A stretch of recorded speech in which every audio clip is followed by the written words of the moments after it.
이제 다음에 우리가 살펴볼 내용이 이제 하필왈리라는 소제목으로 들어가는데, 이 하필왈리 들어보신 분도 많이 있을 겁니다. 자, 혹시 우리 지난 그 수업에서 살펴본 논어가 어떻게 시작됐죠? 처음에? 네. 학이 시습지면 불용여러워해서 학으로 시작합니다. 네? 그렇죠? 그 다음에 노자는 어떻게 시작한지 아세요? 도가도 비상도. 장자는 소요유. 곧 그 맨 앞에 그 중국 고대 대부분의 그 고전들이 맨 앞에 등장하는 키워드가 전체를 다 아우르는 경우가 되게 많아요. 논어도 배움이 키워드고, 노자도 도가 키워드고, 이제 장자도 어떤 소요의 삶이 키워드가 되는 것이죠. 예를 들면은 많이 맹자에 비해서는 많이 알려지지 않았지만 순자 같은 경우도 권학편이라고 해서 학으로 시작을 합니다. 자, 그러면 맹자에서 얘기하는 하필왈리,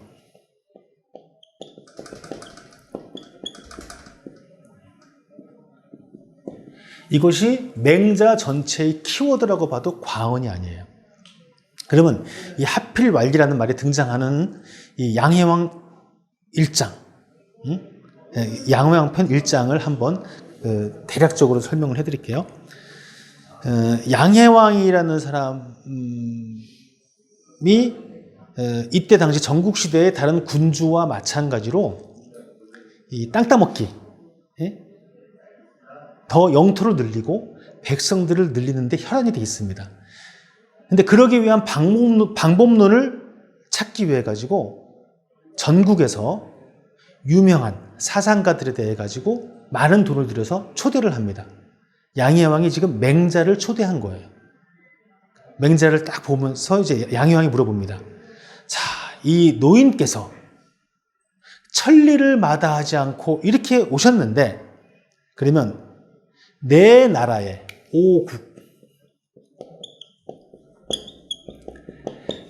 오국질이 내 나라에 이익이 되는 방편에 대해서 얘기를 해 주십시오라고 얘기를 합니다. 당연하겠죠.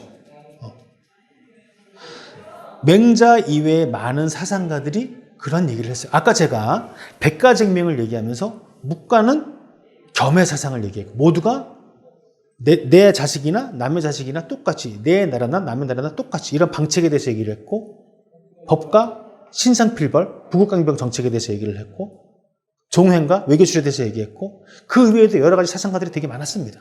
근데 맹자는 뭐라고 얘기했느냐? 하필왈리. 하필이면 왜 이익을 얘기합니까? 왕이 되어가지고 왜 이익을 얘기합니까? 오직 인의면 됩니다. 라는 얘기를 해요. 여기까지만 얘기를 하면 맹자는 완전히 허황된 유토피아적인 사상가일 수 있죠. 근데 이후에 맹자가 얘기하는 논리적인 전개를 보면은요, 이 하필왈리라는 말이 그냥 뜬금없는 얘기가 아니에요. 뭐라고 얘기를 하냐면은, 왕이 나의 나라의 오국질이 나의 나라의 이익을 추구한다 그러면 그 밑에 대부들은 자기 집안의 이익을 추구할 것이고, 그러면 선비와 서인들, 보통 백성들은 자신 일신의 이익만을 추구할 것이다. 위아래가 서로 이익을 다툰다 그러면 나라는 위태로워질 것이다. 이런 얘기를 합니다. 그러면서 무서운 얘기를 합니다. 만승지국의 시기군자는, 만승지국은 한번 기억나실지 모르겠지만 이것은 천자국을 얘기한다고 말씀드렸죠. 승이라는 것은 수레를 얘기하는 겁니다. 만대의 수레를 전쟁에 동원할 수 있는 나라라는 뜻이에요. 천자의 나라, 천자를 한마디로 살해하는, 시해하는 자는 누구라고요? 필천승지가오, 제후란 얘기죠. 그러면 천승지국의 시기군자는, 그 천승의 나라의 군주를 시해하는 자는 그 밑에 있는 대부들이라는 얘기입니다. 백승지가. 그런데 만승을 취하던 천승을 취하던 백승을 취하던 이게 작지 않죠?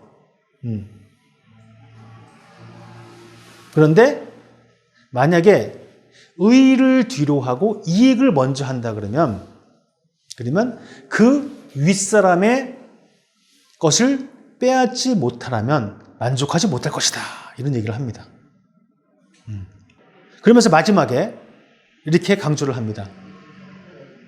왕은 인의면 충분한데 어찌 하필 완리, 어찌 이익을 얘기합니까? 이런 얘기를 하는 거예요. 자, 혹시 여기 계신 분들이 재산이 얼마나 될지 모르겠지만 아마 재산이 만약에 1억이 있다 그러면 10억만 있으면 소원이 없겠다는 생각을 가지도 모릅니다. 10억이 있다 그러면 100억만 있으면 소원이 없겠다. 아니면은 뭐 지금 하고 있는 일을 100개만 팔면 좋겠다. 뭐 이런 어떤 그런 소원이 있을 수도 있고. 근데 그렇게 도달을 하게 되면은 만족을 할까요? 지금 100억을 가진 사람 중에서 만족하는 사람이 있을까요? 없습니다. 지금 1조를 가진 사람도 만족하는 사람이 있을까요? 없습니다. 소수는 있을 수 있겠죠.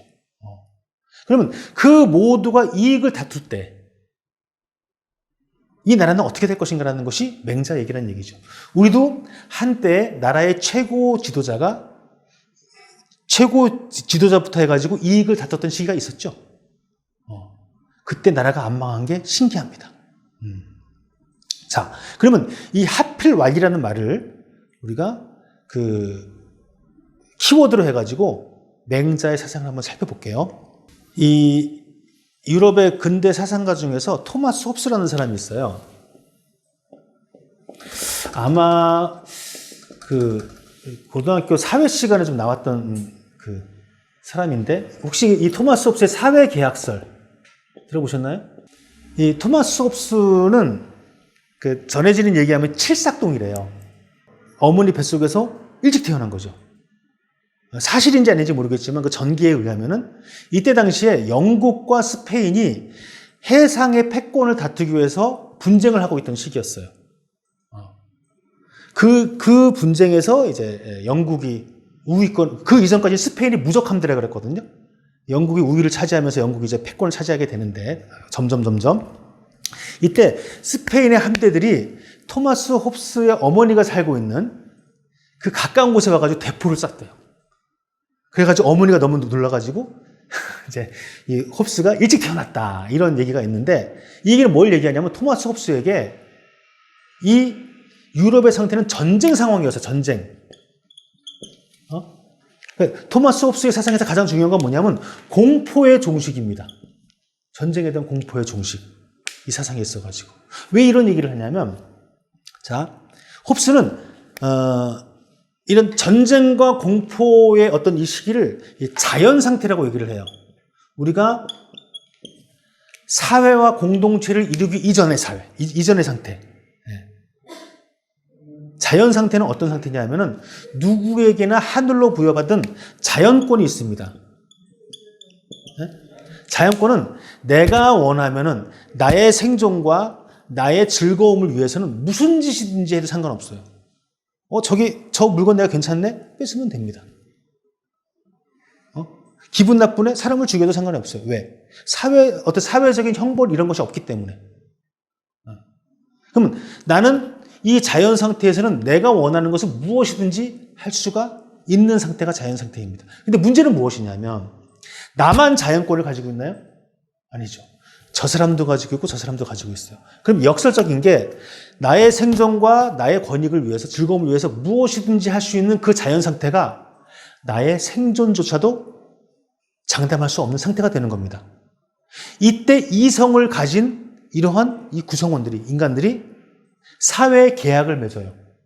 어떤 계약을 맺느냐? 나의 자연권의 일부를 양도를 합니다. 누구에게? 국가에게. 그래서 국가는 각 이 사회 계약을 맺은 이 성원들의 자연권을 양도받아서 이 분쟁을 해결하는 것이죠. 이것이 홉스가 생각하는 자연 상태, 이 자연 상태에서 사회 계약을 통해 가지고 맺어진 상태를 이제 사회 상태라고 홉스는 얘기를 해요. 이런 홉스의 사회 계약설에 대해서 비판을 하면서 그 외에 존 로크라든가 어떤 루소라든가 장자크 루소라든가 이런 사람들이 좀 더 어떤 약간 변형되고 발전된 그런 사회 계약설을 주장하기도 합니다. 어쨌든 홉스의 사상을 우리가 살펴보려고 하는 것이 아니라 자, 맹자가 얘기했던 왕이 오국지리 나의 나라의 이익을 도모하고 또 대부가 오가질이 자기 집안의 이익을 도모하고 많은 백성들이 오신질이 자기의 이익을 도모할 때 그런 상태가 홉스가 얘기했던 자연 상태와 거의 흡사하죠. 그렇죠. 그런데 홉스가 자연 상태를 극복하기 위해서 주장했던 것은 뭐죠? 사회 계약입니다. 각자의 권리를 일정 정도 양도를 해서 누군가가 그거를 분쟁을 해결해 주기를 바라는 것. 이런 경우를 한번 살펴보죠. 제가 책에서 그 장자 재물론에서 일부를 인용을 한 부분이 있는데요. 워낙 좀 복잡하기 때문에 그냥 대체적인 부분만 말씀을 드릴게요. 장자 재물론에 어떤 얘기가 나오냐면은 두 사람이 옳고 그름을 따집니다. 논쟁을 합니다. A라는 사람, 남녀가 논쟁을 한다고 칩시다. 쉽게 남자고 여자가. 그러면 만약에 두 논쟁을 했는데 남자가 이겼어요. 그럼 남자의 의견이 옳은 의견일까요? 모르죠, 그거는. 여자가 이겼어요. 그럼 여자의 의견이 옳은 의견일까요? 모르죠. 그럼 막 싸우다가 야, 안 되겠다. 제3자한테 물어보자. 누가 지나갑니다. 야, 남자 의견이 맞아. 근데 얘가 남자야. 예? 그러면 이 여자는 이 사람의 의견을 맞구나 받아들일까요? 안 받아들이죠. 또는 여자야. 이게 지나간 여자가 받아들일까요? 자, 지금 현재 아직까지도 한국과 일본의 과거사는 해결되지 않고 있습니다. 그런 역사 문제에 있어서 논쟁을 합니다. 그러면 이 한국 사람은 한국이 맞다고 얘기했겠죠. 일본 사람은 일본이 맞다고 얘기했죠. 누가 맞아요? 우리는 한국 사람이니까 당연히 한국이 맞지라고 다 얘기하겠죠. 하지만 제3세계 사람들은 어떻게 볼까요? 그러면 우리가 제3세계 사람에게 유럽의 사람들한테 물어보면은 그 사람들이 소위 말하는 객관적이고 올바르게 중립적으로 판단을 할까요? 그렇지 않죠. 일본 이 외교가 얼마나 지금 그런 문제에 있어가지고 많은 로비를 벌이는데. 자, 만약에 다른 나라 제3세계의 제3세계의 어떤 제3국에게 물어본다고 칩시다. 근데 이 사람이 한국 편도 들었어. 근데 알고 보니까 BTS 팬이야. 그럼 그 사람의 의견이 맞는 의견일까요? 또 어떤 사람이 일본 의견을 들어줬어. 유럽 사람인데. 이 사람이 일본 애니메이션의 덕후야. 예를 들면은. 그러니까 장자가 재물론에서 얘기하는 건 이거란 얘기입니다. 두 사람이 논쟁을 하는데 한 사람이 이기면은 그 사람이 맞는 것이냐. 제3자가 지나갔을 때 그 제3자가 이미 이 사람의 의견에 동조한 사람이라면 그 사람의 의견을 받아들이면 맞는 것이냐. 누구한테 물어봐야 되느냐. 옳고 그름이 가지고 있는 이런 근본적인 문제들을 얘기합니다. 이거를 옳고 그름의 문제에서 이익의 문제를 한번 치환을 해보죠. 야, 이거는 이거는 내 거야. 이건 네 거야. 지금 우리 사회에서는 지금 이익의 충돌이 엄청나게 많습니다. 그렇죠? 근데 이익의 충돌을 뭘로 포장을 하죠? 권리라는 말로 포장을 합니다. 그렇죠? 솔직히 이게 다 이익 아니에요? 자기 이익을 얘기하면서 권리라는 말로 포장을 합니다. 이거 좀 이따가 말씀을 드릴게요. 자, 문제는 이익이 충돌을 할 때 그 이익을 중재하는 그 원리는 무엇이 되어야 될까요? 홉스가 얘기하는 것은 제3자의 누군가한테 권한을 위임해서 그 사람한테 중재를 받아라는 거예요. 우리 그러고 있잖아요. 우리 둘이 무슨 분쟁이 있으면은 서로 싸우다가 안 되면 어떻게 하죠, 우리는? 법대로 해 하고 법원에 갑니다. 근데 지금 우리가 불과 최근의 역사만 하더라도 우리가 법원을 지금 믿을 수 있습니까? 이미 그러니까 우리가 법원에 간다는 이유는 뭐예요? 법원은 최소한 그 법관들은 그런 이해관계에 얽혀있지 않은 어떤 것을 가지고 판단을 한다고 우리는 믿음이 있기 때문에 간다는 얘기예요. 근데 그 판단을 내리는 사법체계가 이미 이해관계에 얽혀있다면 우리는 장자가 재물론에서 얘기했던 것처럼 믿을 수 없다는 얘기입니다. 그러면 이해관계의 충돌에서 무엇이 근거가 되어야 될까요? 맹자는 그것이 인과 의가 돼야 된다고 얘기를 하는 거예요. 이해관계의 분쟁을 다른 이해관계로서 해결하는 것이 아니라 그 근거는 인의가 된다는 얘기입니다. 자, 아까 치인과 치어인 말씀드렸죠?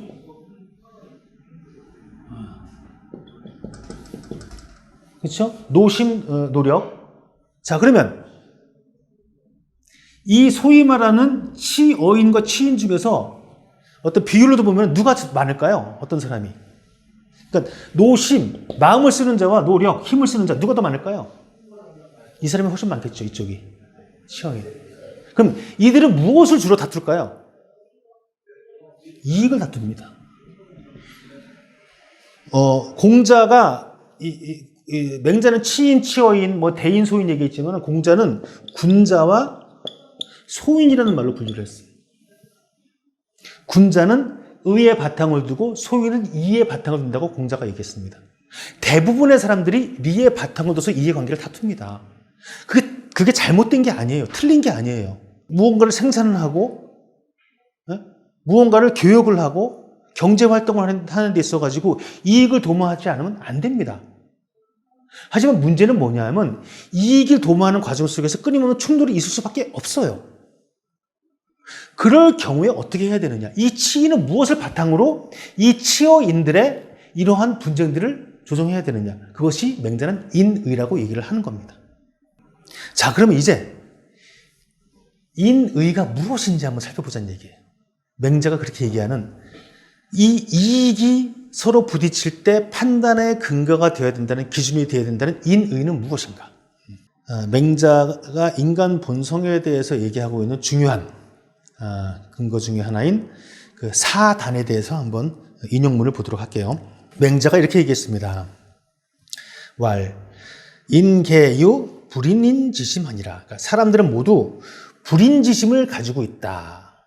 그래서 선왕이 유 불인인지심하사 사유 불인인지정의 신이라. 그러니까 선왕이 불인인지심을 가지고 있기 때문에 불인지정을 펼친다라는 얘기입니다.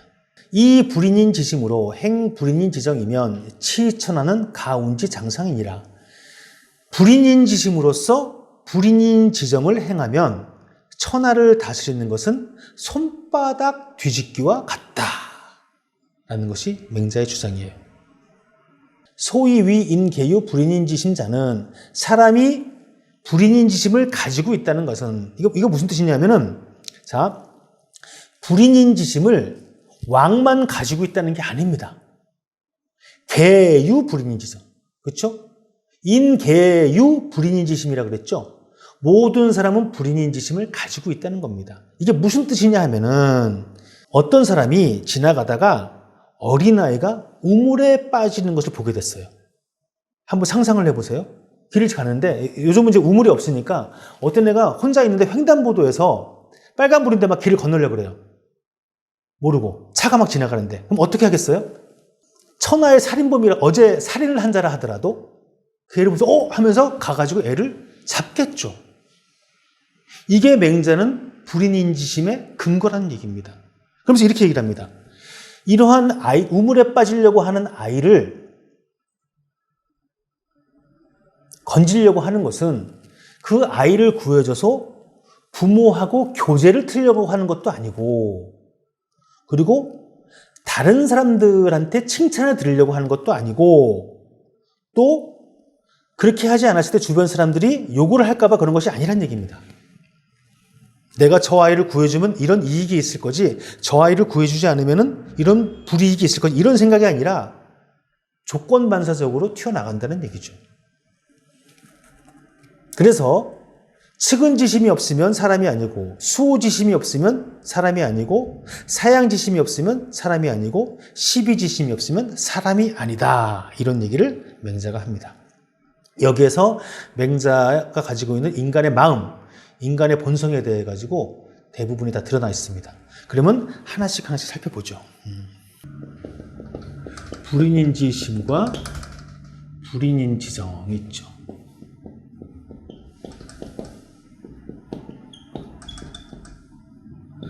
여기서 이제 그냥 직역을 하면 이런 겁니다. 인이라는 것은 인내하다, 참다라는 뜻이거든요. 다른 사람에 대해서 참을 수 없는 마음이라는 겁니다.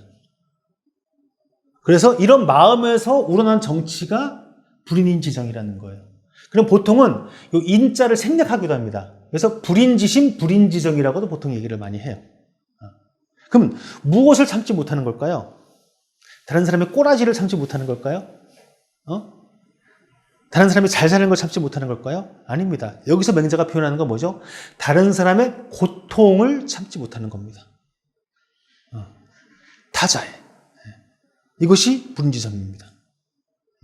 그러면 자, 맹자는 그런데 나 이외의 다른 사람을 얘기를 하는 것인데 그 다른 사람 중에서도 유독 모든 사람보다는 주로 사회적 약자를 이 불인지정의 대상으로 얘기를 합니다. 제가 그 다음에 인용한 문구를 한번 볼게요. 제선왕이 맹자와 대화를 하면서 이렇게 물어봅니다. 왕정이 무엇인지. 이 왕정은 이제 불인지정을 왕정이라고 보시면 돼요. 왕정이 무엇인지, 왕이 정치를 무엇인지 좀 알려주십시오. 라고 했더니 맹자가 얘기합니다. 예전에 문왕이 기 땅에서 다스림을 시작했을 때, 그러니까 이때는 문왕이 이 주나라를 열기 전이에요. 주나라 이전에 은나라 시기였던 시기죠. 처음에 통치를 시작했을 때 경자를 구일하며 사자를 세록하며 관시를 기부정하며 택양을 묵음하며 죄인을 불로하시니 여기까지는 뭐 그냥 생략할게요. 요거는 잘 통치했다 뭐 이런 뜻이에요. 중요한 건 그 뒤인데 노이 무처왈 환이요. 나이 들어서 아내가 없는 자를 호랍이라고 한다. 환. 그 다음에 노이 무부왈 과요. 나이 들어서 지아비가 없는 자를 과부라 한다. 노이 무자왈 독이요. 나이 들어서 자식이 없는 자를 독거노인이라고 한다. 유이 무부왈 고니. 어려서 아비가 없는 자를 고하라고 하니 차사자는 천하지 국민이 무고자 오늘. 이 넷, 환과 고독이라고 보통 얘기를 합니다. 환과 고독은 천하의 궁핍한 백성인데 어디에 고할 곳이 없다는 얘기입니다. 의지할 곳이 없는 자예요. 문왕이 발정시인하사대, 문왕이 다스림, 정치를 시작해서 인을 베풀 때 필선사자하시니 반드시 먼저 이 환과 고독, 이 넷을 먼저 보살폈으니 시운 가히 부인원이와 이거는 뭐 시에 나와 있는 얘기인데 이거 뭐냐면은 부자는 이미 돌볼 필요가 없다.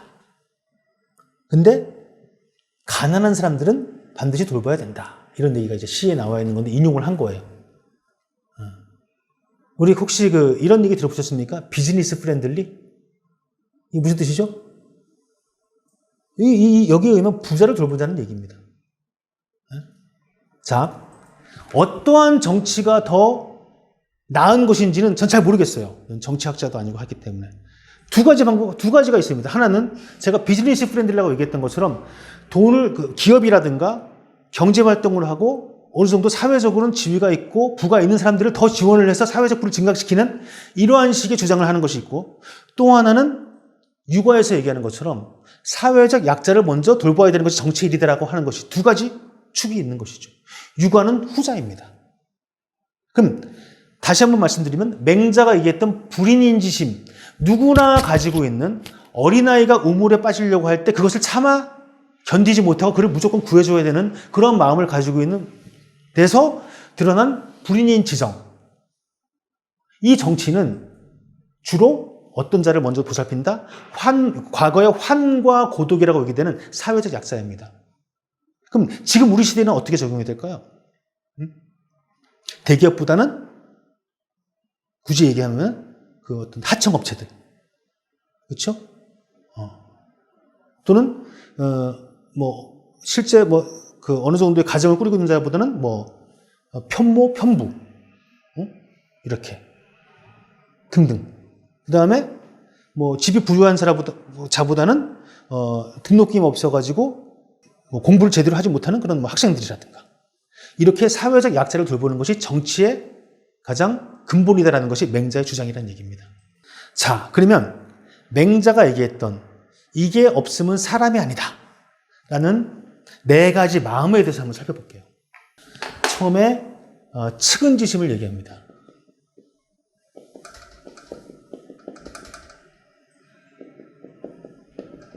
측은지심. 요거를 맹자는 인지단이라 그래요.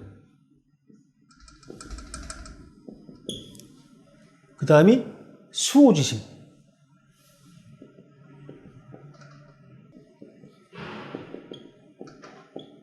수호지심. 요거를 의지단이라고 얘기를 합니다. 그 다음이 사양지심.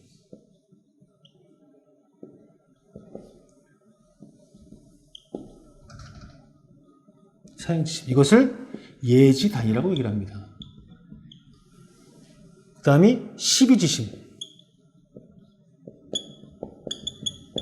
이것을 지지단이라고 얘기를 합니다.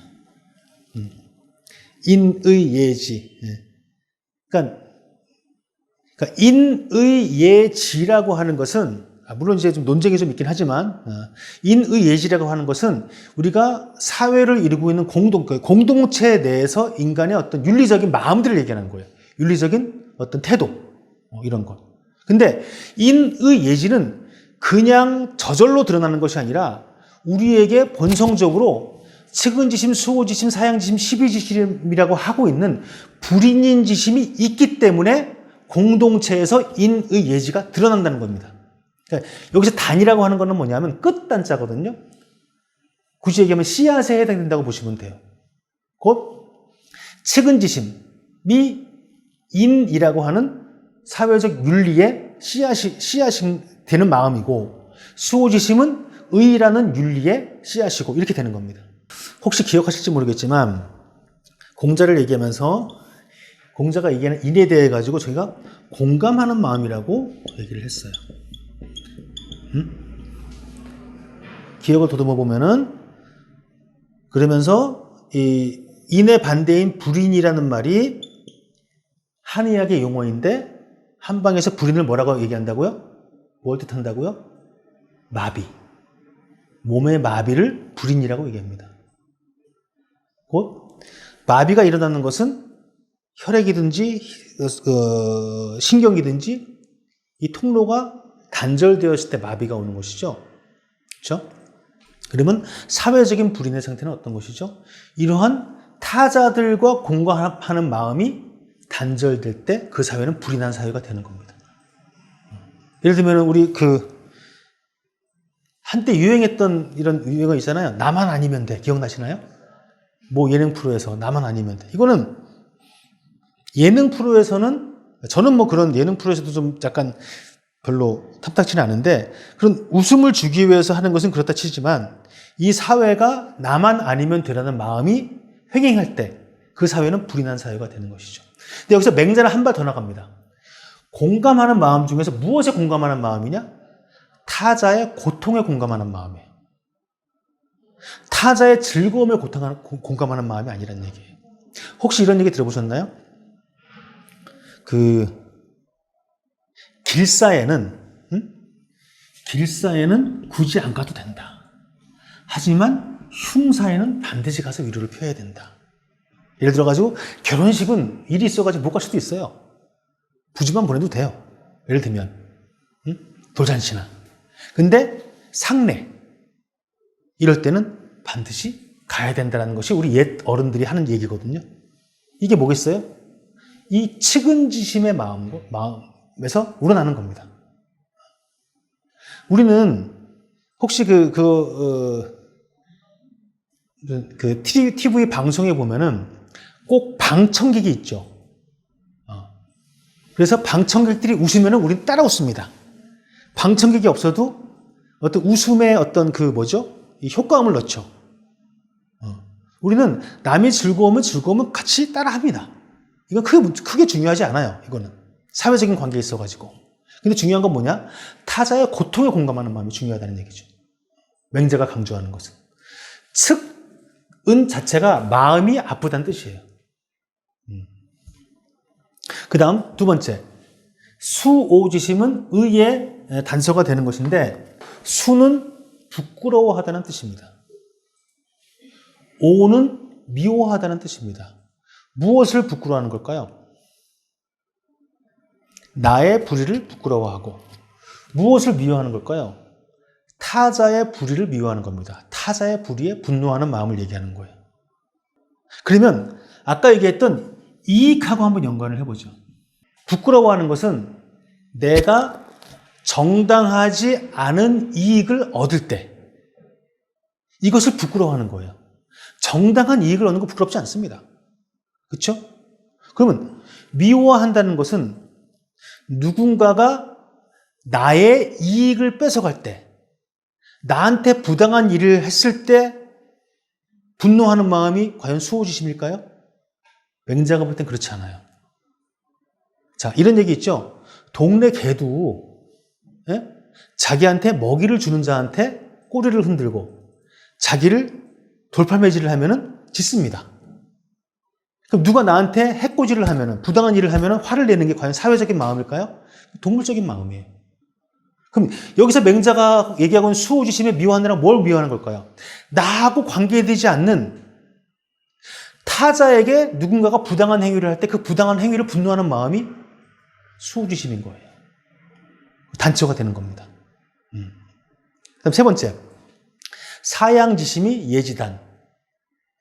자, 사는 거절한다는 뜻이에요. 양은 양보한다는 뜻입니다. 자, 무엇을 거절하고 무엇을 양보하는 걸까요? 처음에 얘기했던 이익을 가지고 얘기하면은 나의 이익을 거절하고 나의 이익을 양보하는 겁니다. 이미 내 것을 거절하고 내 것을 양보하는 거예요. 이 손에 이제 좀 시계를 차고 있다고 해보세요. 그 시계를 제가 여기 가지고 있는 시계를 이쪽에다가 양보를 하라고 줘요. 이게 사양지심일까요? 아니죠. 내 게 아니니까. 사양지심은 이미 내 거거나 아니면 내 것이 될 가능성이 있는 것을 사양하고 양보하는 마음이 바로 사양지심이고 예의 단서가 되는 것입니다. 자, 그러면 지혜 단서는 뭐냐면은 바로 옳고 그름에 대해서 가리는 마음이에요. 자, 이 마음은 우리가 어떤 법이나 규칙이나 이런 학교에서 배우는 이미 정해진 규칙에 어긋나느냐 아니냐 판단하는 마음이 아니에요. 자, 우리 가끔 보면 이런 경우 있죠. 신문지상에서, 뉴스에서 어떤 그 사건에 대해서 판결을 내렸을 때, 저거는 아닌 것 같은데. 그렇죠? 뭐, 요즘 워낙에 그런 사건이 많아가지고, 뭘 떠올려야 될지 모르겠지만은, 한 몇 달 전에 아동 그 범죄 관련돼가지고 그런 영상을 미국의 서버에다가 해가지고 이익을 받는데, 미국에 송환을 하려고 했는데 판사가 송환을 거절했다라는 그런 판결이 혹시 기억나시나요? 그때 많은 사람들이 분노를 했죠. 근데 누구보다도 많이 공부를 했고 누구보다도 전교 1등을 했던 그 판사가 내린 판결에 왜 국민들이 분노했을까요? 그 모두가 이러한 시비지심을 가지고 있기 때문에 그런 거예요. 법조문이나 규칙이나 규범이나 이런 것이 아니라. 이 얘기에 대해서는 좀 뒤에 한 번 더 살펴보도록 하죠. 자, 여기서 중요한 것은 이러한 측은지심, 수호지심, 사양지심, 시비지심이 나 혼자만의 마음이 아니라는 얘기예요. 나 혼자 집에 있을 때 드는 마음이 아니고 다 무엇이죠? 사회적인 관계 속에서 형성되는 겁니다. 공동체 속에서 드러나는 마음이라는 거예요.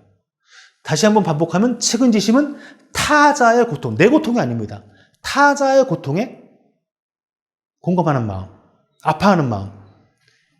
수호지심은 타자가 당하는 불의에 분노하는 마음. 내가 혹시라도 타자에게 행할지 모르는 불의에 부끄러워하는 마음. 사양지심은 이미 내 것을 타자에게 양보하는 마음.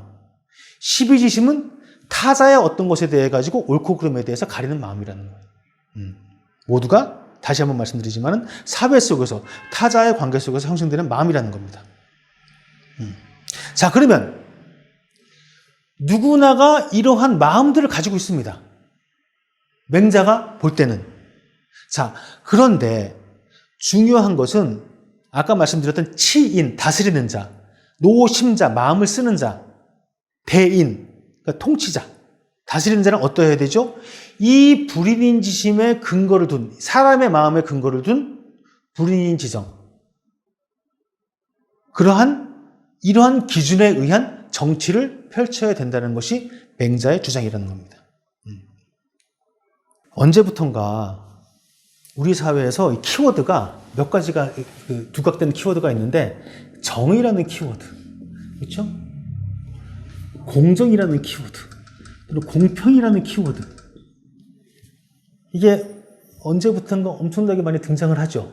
우리가 공동체를 살아가는 데 있어가지고 중요한 덕목에 해당되는 그런 키워드들입니다. 근데 저만 그런지 모르겠지만 언제부턴가 이러한 정의, 공정, 공평이 좀 과잉되지 않았는가라는 느낌이 들어요. 좀 이거를 강조하는 것이 뭔가 불편한 느낌이 들 때가 있습니다. 그래서 저도 이제 고민을 시작하게 된 것이죠. 정의의 기원은 무엇이고 공평, 공정 또는 이제 권리, 이 기원은 무엇인가를 한번 고민을 해보게 됩니다. 일단 이 정의, 공정, 공평, 권리라는 말의 그 기원은 동양이 아니라 유럽의 근대에서부터 일본을 거쳐가지고 우리에게 번역된 말들이에요. 우리 전통에는 정의라는 말이 없어요. 불과 100년도 안 되는 시기 동안에 우리가 만나는 단어들입니다, 이게. 공평, 공정도 마찬가지. 없어요. 이런 말을 우리가 쓰지 않았어요. 그러니까 어쩌면 이렇게 고민을 해봐야 돼요. 우리가 이거를 서로, 그러니까 무엇이 어떤 것이 올바른 뜻인지는 모르겠지만 적어도 우리가 서로 간에 합의된 뜻으로 쓰고 있는가는 생각해 봐야 된다는 거예요. 서양의 이 정의의 기원은 무엇이냐면, 일단 히라보로 디카이오시네라는 말입니다. 요거는 나중에 우리가 플라톤을 하면서 좀 더 플라톤이 생각하는 그 디카이오시네에 대해서 얘기를 할 건데, 이것이 이제 아리스토텔레스에 가면은요, 분배의 정의의 개념으로 주로 쓰이게 됩니다. 고대 히랍에는 이런 속담이 있어요. 각자의 몫을 각자에게. 그러니까 타자가 가지고 있는 몫을 내 것으로 빼앗으면 안 된다는 그러한 어떤 전통적인 그러한 속담이 있습니다. 고대 히랍에. 근데 여기서 몫이라고 얘기했던 이 단어가 뭐냐면은 모이라라는 뜻이에요. 모이라를 번역한 말입니다. 이 모이라는 각자의 몫이라는 뜻도 있지만은 운명이라는 뜻도 있어요. 운명의 여신이 모이라입니다. 운명의 여신.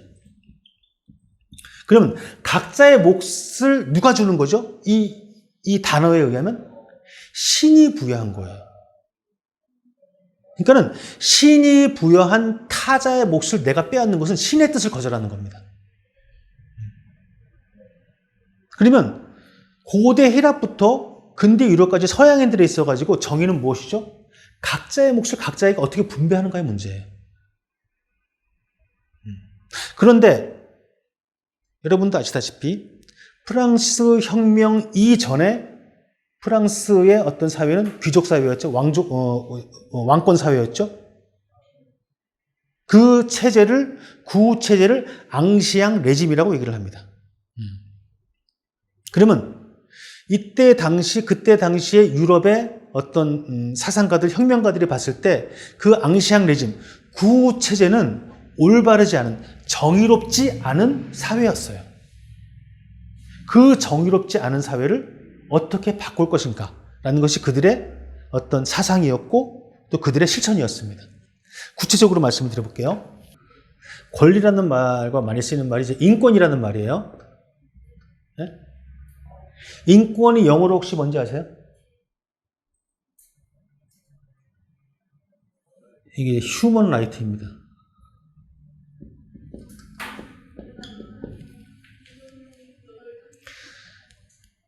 서양의 인권 사상의 기원을 사람들은 존 로쿠에서 출발을 하거든요. 혹시 우리가 교과서에서도 한번 배웠을 거예요. 존 로크의 천부인권설. 천부인권이 무슨 뜻인가요? 영어로 하면 God given right입니다.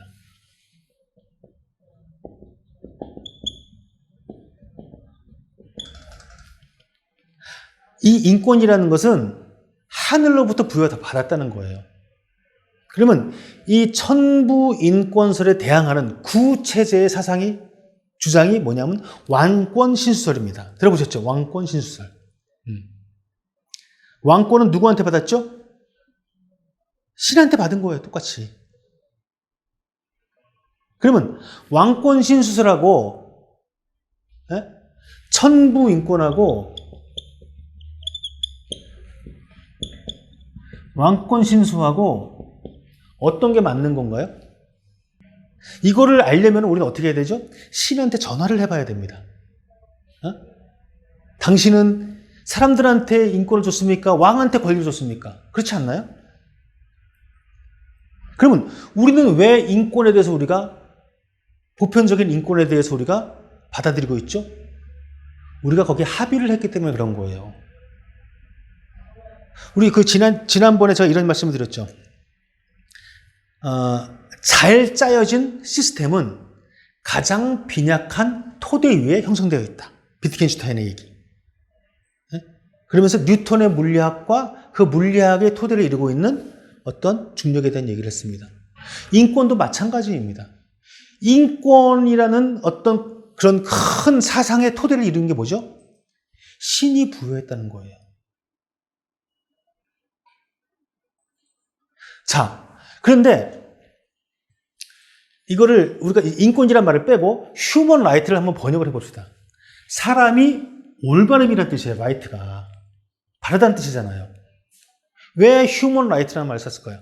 과거에는 인간은 신 앞에 평등한데 구체제는 평등하지 않은 체제라는 거예요. 신분제 사회였다는 거예요. 신 앞에 모두가 평등함에도 불구하고. 그러니까는 과거의 구체제의 잘못을 바로잡는 올바름에 대한 얘기를 한 것이죠. 새로운 체제는. 근데 이것이 우리나라에 번역이 되면서 어떻게 번역이 됐죠? 권리로 번역이 됩니다. 네?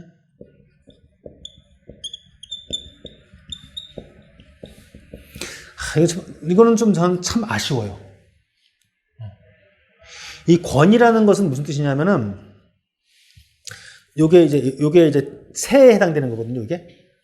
이건 나무에 해당이 됩니다. 나무에 새가 앉는 형상이에요.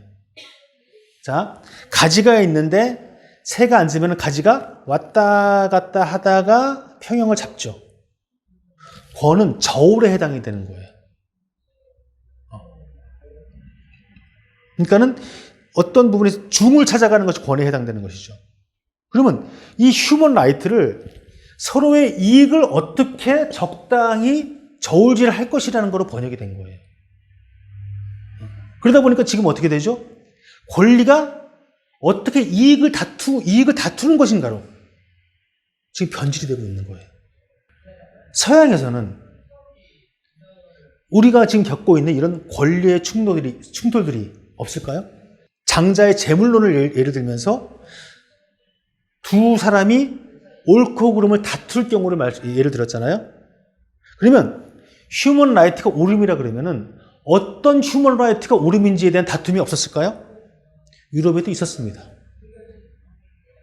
그러면 그들의 다툼은 모든 것이 다 평화롭게 해결이 됐을까요? 그렇지 않죠. 그러면 유럽 사람들은, 서양 사람들은 그런 다툼을 통해서 해결되기 어려운 부분에 있어가지고 호소하는 것이 뭐냐 하면 양심이라는 겁니다. 솔직히 우리말에서 양심은 그 서양의 양심하고 좀 다른 말로 쓰이는 건데, 자, 양심을 뭘 번역한 말이냐 하면은 컨션스를 번역한 말이에요. 컨션스는 컨 플러스 사이언스입니다. 뭐냐면 이 사이언스라는 것은 알미거든요. 또는 지식, 지혜, 이런 거. 물론 이제 지금 그 근대로 들어오면서 사이언스를 이제 과학이라고 번역하기는 하는데, 그럼 뭐냐면 이 사이언스와 합치되는 것이라는 뜻이에요. 근데 서양에서의 전통적으로서 사이언스, 알은 신으로부터 나오는 겁니다. 꼭 기독교만이 아니라 하더라도. 고대 히락부터 마찬가지예요. 자, 그러면 양심이라는 것은 뭐냐면 신이 우리에게 알려준 그러한 암과 합치된 것이라는 뜻이에요. 자, 어떤 사람이 만든 법과 제도, 규칙, 이 모든 것을 다 커버할 수는 없어요. 그러면 그 허점들이 있죠. 그럼 그 부분들을 무엇이 커버하느냐? 바로 이 양심. 양심이라는 것은 지금 말씀드렸던 것처럼 인간의 뜻이 아니에요. 신의 뜻인 겁니다.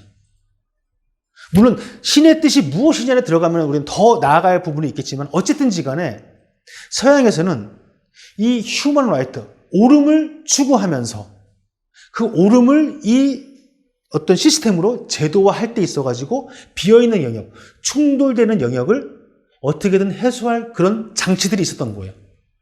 그들이 이걸 생각해서 만들어 놓은 것이 아니라 하더라도 전통적인 양심이라는 것, 곧 신의 뜻이라는 것이 있었다는 얘기죠. 근데 우리는 뭐가 있죠? 우리는 이익이 충돌될 때 우리는 어떻게 해요? 지금 현재는 그런 장치가 없습니다. 우리가 서양의 사상과 제도를 받아들이면서 이런 눈에 보이는 것만을 받아들였어요. 현재 우리 눈에 보이는 드러나는 것만.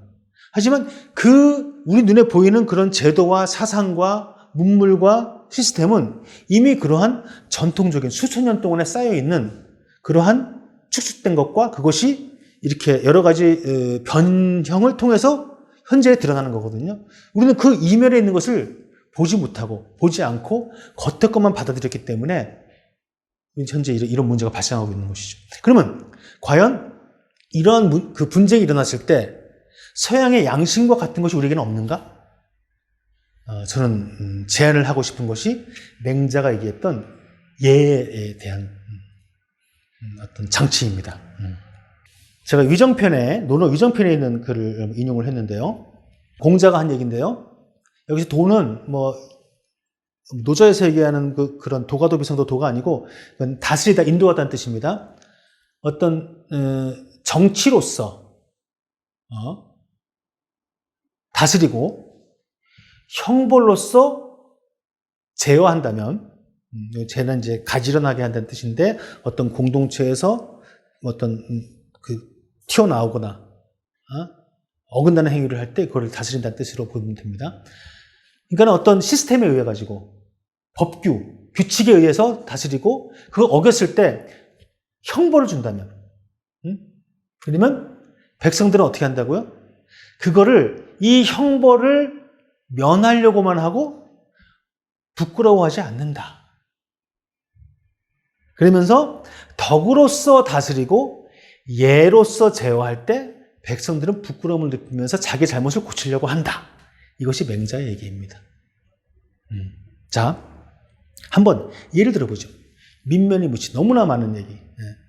제가 예전에 들은 얘기인데 이스라엘의 보육원에서 있었던 얘기래요. 이스라엘은 예전부터 그런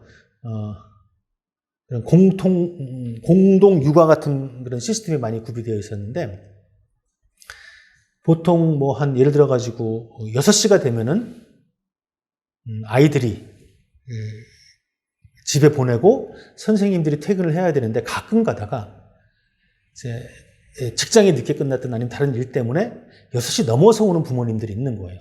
1시간씩, 2시간씩 늦습니다. 그러면 이제 그분들 때문에 꼭 선생님들이 남아 있어야 되는 것이죠. 몇 명의 선생님들이. 그러니까 어떤 선생님이 이런 아이디어를 낸 거예요. 벌금 제도를 도입하자. 이해가 되시죠? 만약에 6시가 찾아가야 될 그런 시간인데 30분마다 10,000원씩 벌금을 내자. 그러면 이제 1시간 늦으면 2만 원, 2시간 늦으면 4만 원, 이런 식으로 벌금을 내자고 했어요. 어떤 일이 벌어졌을까요? 기대하는 것은 사람들이 벌금 때문에 일찍 찾아가기를 기대했지만 더 많은 부모들이 늦게 찾아갑니다. 왜?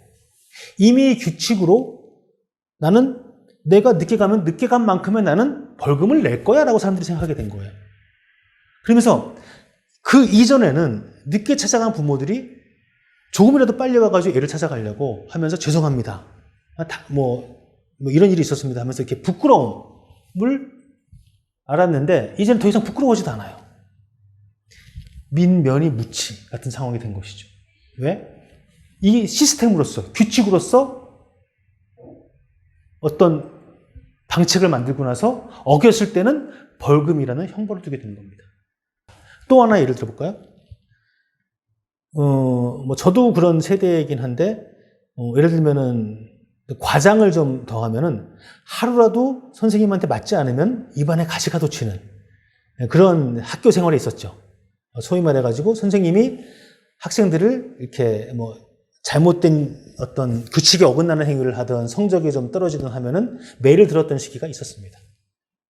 그 시대가 좋았다는 얘기는 전혀 아닙니다. 저도 체벌에 대해서는 좀 반대하는 입장에 있는 사람인데, 자, 그 이후에 어쨌든 학생들을 지도해야 되는 방법으로 체벌이 아니라 이제는 뭐가 도입됐죠? 상벌제도가 도입됐어요. 저도 가끔 가다가 이제 초등학교 때, 중학교 때도 그렇고 가끔 가다 학교에서 문자가 옵니다. 얘가 상점을 몇 점 받았다. 얘가 벌점을 몇 점 받았다. 이유는 무엇이다. 이런 식으로. 체벌을 못하니까 예전에는 체벌이 하나의 뭐 예를 들어서 성적 이런 경우 있었어요. 뭐 성적이 10점 떨어지면 한 대.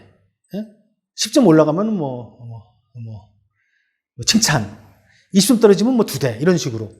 제도를 만들어 놓고 틀리면 체벌을 가합니다. 근데 지금은 어떻게 되죠? 상벌이 제도가 됐고 벌점이 이제 형벌이 되는 거예요. 뭐 어떤 일이 발생한가요? 이제는 학교가 어떤 곳이고 학교에서 어떻게 생활을 해야 되느냐라는 그런 목적은 어디 가고 벌점을 피하고 상점을 더 많이 받기 위한 행위들이 있는 겁니다. 어떤 규칙이든지 어떤 제도든지 허점이 있게 마련이죠. 그러면 어떤 아이들은 누가 보더라도 더 나은 생활을 하는데 상점을 받을 일은 안 해. 근데 어떤 애들은 상점만 받을 일을 해. 어떤 애는 어쩌다가 실수로 벌점을 받을 행위를 해서 벌점을 깎여요. 어떤 아이는 벌점 안 받을 일만 해. 누가 보더라도 별로 올바르지 않은데. 이런 일이 생기겠죠. 그러면 선생님들이 거기서 제도를 보완을 합니다. 그러면 모든 허점이 가려질까요? 그렇지 않죠. 이 일이 계속되다 보면 어떻게 되죠? 학생이든 선생님이든 학교가 가지고 있는 본래의 목적, 상벌제도의 본래 목적이 아니라 상벌제도라는 이 시스템의 노예가 됩니다. 학생들도 걸리면은 재수없게 걸렸다. 민면이 무치하게 되는 것이죠. 그래서 이런 제도와 형벌로서만 다스리게 되면은 도구로서, 그러니까 제도와 형벌은 그 자체가 목적이 아니죠. 어떤 목적을 위한 수단인 겁니다. 근데 그 수단이 목적화가 되는 것이죠. 자, 그러면 다시 옳고 그름의 문제, 이익의 문제로 돌아와 보죠. 우리는 항상 어디에도 속하지 않지만 동시에 속하는 영역이 있습니다. 제가 책에서 든 예는 이런 예입니다. 요즘에는 그런 법이 규칙인지 조례인지 법인지 모르겠는데 겨울에 눈이 오면은 자기 집 앞에 눈은, 상가 같은 경우에 자기 집 앞에 눈은 자기가 치워야 된다는 그런 좀 의무가 생긴 것 같아요. 자, 그러면은 이 건물이 있어요. 건물 A가 있고 건물 B가 있습니다. 눈이 내렸어요. 그러면 다음날 아침에 이 A의 주인은 요 앞을 치우겠죠. 요만큼. 그렇죠? B의 주인도 요만큼 치우겠죠. 그럼 요 건물 사이마다 요 공간, 여기는 누가 치워야 될까요? 물론 실제적으로는 뭐 누군가가 먼저 일하는 사람이 치우겠죠, 실제. 근데 제가 예를 든 것이고 실제 우리 사회에서 이런 경우가 되게 많아요. 이 영역은 A에도 속하지 않고 B에도 속하지 않고, 하지만 A에도 속해 있고 B에도 속해 있습니다. 이런 영역들이 모든 분야에 다 있어요. 어떤 회사 같은 경우에 업무 부장을 하는 경우에 그렇지 않나요? 누구에게도 마땅히 맡기기 어려운, 하지만 누군가는 해야 될 영역들 다 있습니다. 이럴 경우에 갈등이 생기는 것이죠. 그리고 과거에는 말 그대로 어떤 그 소수의 자들이 부와 권력을 독점하면서 다수를 지배했던 그런 사회에서는 누가 보더라도 이것이 옳은 것이고 이것이 틀린 것이라고 쉽게 우리가 이해할 수 있는 것들이 많이 있었어요. 근데 지금은 그렇지 않습니다. 예를 들어 볼까요? 학교에서 학생들은 학습권을 얘기합니다. 선생님들은 교권을 얘기합니다. 그렇지? 충돌이 일어나죠? 어떤 권리가 더 우선돼야 돼요? 모르겠어요, 저는. 그때그때 다르죠. 또는 요즘은 이제 높은 건물을 짓다 보니까 어떤 사람들은 이제 가급적이면은 건물을 높게 더 잘 지어가지고 많은 그런 이익을 보기를 바라죠. 재산권을 행사하려고 합니다. 근데 그 건물 때문에 햇빛이 가리는 사람이 있어요. 일조권을 얘기합니다. 어떤 사람은 흡연권을 얘기를 해요. 담배 피는 사람. 어떤 사람은 간접 흡연을 하지 않을 권리를 얘기합니다. 그러면서 이런 그 권리가 충돌되면은 분쟁을 하면서 어떻게 얘기하죠? 더 높은 권리를 얘기를 해요. 어떤 것이 더 우위에 있는 권리다. 곧 권리의 충돌을 다른 권리, 이익의 충돌을 다른 이익으로 해소하려고 하는 것이죠. 이런 경우에 어떻게 해야 되죠? 저는 이런 경우에 서양의 경우는 양심이라는 것으로서 해결하려고 했다는 얘기예요. 근데 저는 동양의 전통은 바로 이런 경우에 그 바탕이 될 수 있지 않을까라는 것이 저의 생각입니다. 얘가 사양지심으로부터 출발하는 거라고 그랬죠? 사양지심 뭐라고요? 거절하고 양보하는 마음. 무엇을? 이미 내 것을. 이거로 치면 나의 권리를 양보하는 마음입니다. 이 구체적으로 어떻게 이것이 실현될 수 있는지는 우리 실천적인 과제가 되겠죠.